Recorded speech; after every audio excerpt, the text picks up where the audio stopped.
ముఖ్యమంత్రిగా నేను చెప్తున్నా పిల్లల్ని ఎక్కువ మందిని గానుండ్రి ఓపిక ఉన్నంత వరకు గానుండ్రి ఎంతమంది పిల్లల్ని కంటే అన్ని 15,000 ఇస్తా అని చంద్రబాబు సారు చెవుల్లో స్పీకర్లు పెట్టినట్టే పదే పదే చెప్పిండు కదా ఇక ఆ మాటలు ఇని ఇసుకొచ్చిన పబ్లిక్ ఏమంటున్నారో చూడుండ్రి ఒక ముఖ్యమంత్రిగా పిల్లల కరమంటున్నా ఇప్పుడు ఇంట్లో ఎంతమంది పిల్లలుంటే అంతమందికి కూడా 15,000 రూపాయలు ఇచ్చే బాధ్యత నాదని చాలా స్పష్టంగా చెప్పాను. Population management have more children then only will survive. తెలుగులో చెప్పిండు, అదే మాట ఇంగ్లీష్ లో కూడా ఇగిలిచ్చుకుంటా మరీ చెప్పిండు. అంతెందుకు అసెంబ్లీలో కూడా అదే మాట మాట్లాడిండు. ప్రతి ఒక్క కపుల్ 2 కంటే ఎక్కువ పిల్లల్ని ఉత్పత్తి చేయాలి అంటే కనాలి. ఓపుకున్నంత వరకు పిల్లల్ని కనుండ్రి అని ఓ డప్పు సాటింపేసినట్టు ఏడవాడతా అన్న చెప్పిండు కదా చంద్రబాబు.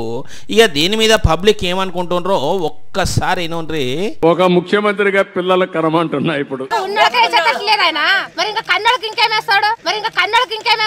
ఇంట్లో ఎంతమంది పిల్లలుంటే అంతమందికి కూడా 15,000 రూపాయలు ఇచ్చే బాధ్యత నాదని చాలా స్పష్టంగా చెప్పాను.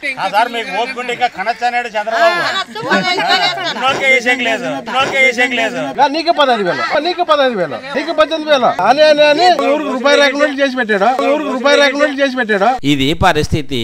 ఇప్పుడున్న పిల్లలకే 15,000 దిక్కు లేదు, ఇంకా నాట పిల్లల్ని ఎక్కువగా అంటే వాళ్ళకి ఇస్తాడా? చెప్పేది చంద్రబాబు అయితే ఇనటోళ్ళు టీడీపీలు కావచ్చు కానీ మేం కాదు. ఇంకా ఎన్నొద్దులని మాయమాటలు అనుకుంటా మస్త్ అంటే మస్తు కోపం చేసిర్రు కర్నూలు జిల్లా ఆలూరు నియోజకవర్గంలో కూలి పని చేసుకునే వీళ్ళు. ఎంతమంది పిల్లలుంటే అంతమందికి నీకు 15,000 నీకు 15,000 నీకు 18,000 అనుకుంటా ఒక్కొక్కరి దిక్కు ఏలు పెట్టి చూపుకుంటా మరి చెప్పి తీరా అరచేతిలో బెల్లం పెట్టి మోసేది నాకు ఇచ్చినట్టు చేస్తున్నారు.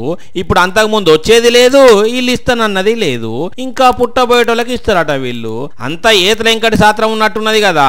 నిజంగానే ఎవరన్నా పోయి మీరు ఇస్తానన్న 15,000 ఏవి చంద్రబాబు సారు అని అడిగితే ఏతల ఎంకటి కదా చెప్పినట్టే సచ్చిన బర్రె దొరికితే మా అత్తగారు ఇస్తానన్న బర్రెను వెడితే నేను కొంటనన్న బర్రె కొంటే పోయిన బర్రె తిరిగి వస్తే అప్పుడు పాలు పోస్తా అన్నట్టు నేను అనుకున్న సంపద సృష్టిస్తే కలల కనబడ్డట్టు రాత్రికి రాత్రే డబ్బుల మూటాలు మా ఇంటికి వచ్చి పెడితే అప్పుడు 15,000 ఇస్తా అని చెప్తాడు కావచ్చు కదా. అనుల్లా అట్లనే అనిపిస్తున్నా చూస్తుంటే.